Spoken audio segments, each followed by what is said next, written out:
Vancouver, a lawyer for the National Inquiry into Missing and Murdered Indigenous Women and Girls has announced he's resigned, and in a statement cites government interference among his reasons. Breen Willett, who worked as a commission counsel for the inquiry at its Vancouver offices, posted online that he resigned on June 21. A paper bag to collect tissues is seen at the National Inquiry into Missing and Murdered Indigenous Women and Girls, in Member 2, NS.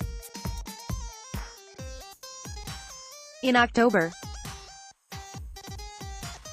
Breen Willett says that he believes the federal government has undermined the independence and impartiality of the National Inquiry. Andrew Vaughan, the Canadian Press, Breen, who is Métis, says in the statement that he believes the federal government has undermined the independence and impartiality of the National Inquiry, and that he cannot remain part of a process that he says is speeding towards failure. He also asks the inquiry's commissioners to allow him to fully disclose the reasons behind his resignation, which he says he cannot do as a lawyer.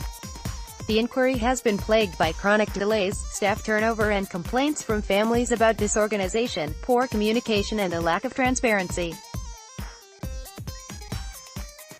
Article continued below. Nadine Gross-Lewis, a spokesperson for the inquiry, confirmed in an email that Willett has stepped down, in noting that staffing changes do occur. Read more. RCMP Commissioner apologizes to families of missing and murdered Indigenous women. MEG inquiry gets 6-month deadline extension to finish its work. Ottawa not ready to create special police task force for missing and murdered Indigenous women. As you can appreciate, and as with all organizations, staffing does not remain constant, especially in an environment dealing with difficult subject matter or where many staff work extended hours. Gross-Lewis wrote. Breen's statement doesn't mention long hours as an example of government interference, though. He said the inquiry needs to be able to properly investigate allegations of illegal and improper foster care apprehensions. Article continued below. The National Inquiry could use its powers to force government departments to comply with investigations into these allegations.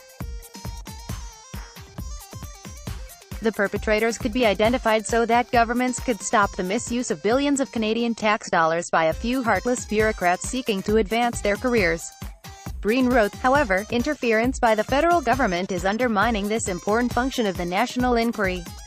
Canadians deserve to know which provinces and territories perpetuate this unnecessary and harmful spending of billions of tax dollars on foster care apprehensions. Last month, the government turned down a request by inquiry officials for a 2-year extension in order to give commissioners until Dec.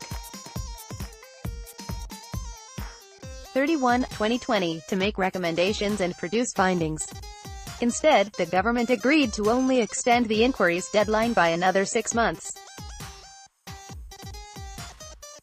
That gives commissioners until next April 30 to finish its hearings and submit a final report, instead of the initial deadline of November 1 of this year. Reached late Monday, Breen said the refusal to grant the 2-year extension, along with the funding for it, shows the government isn't serious about the commissioners meeting the inquiry's mandate. They're trying to kill the National Inquiry in a death by 1,000 cuts, and they're trying to pin the failure on the commissioners, Breen said in a phone interview from Vancouver. Carolyn Bennett, Minister of Crown Indigenous Relations, explained the decision to extend the mandate by just 6 months was made in part because provinces and territories were not unanimously supportive of extending the terms of reference for the inquiry into next year. Gross-Lewis, meanwhile, said the inquiry remains independent and impartial, with diverse backgrounds, experience and expertise. We are united by a deep commitment to honor the missing and murdered, uncover the truth and build a better future for Indigenous women and girls, she wrote.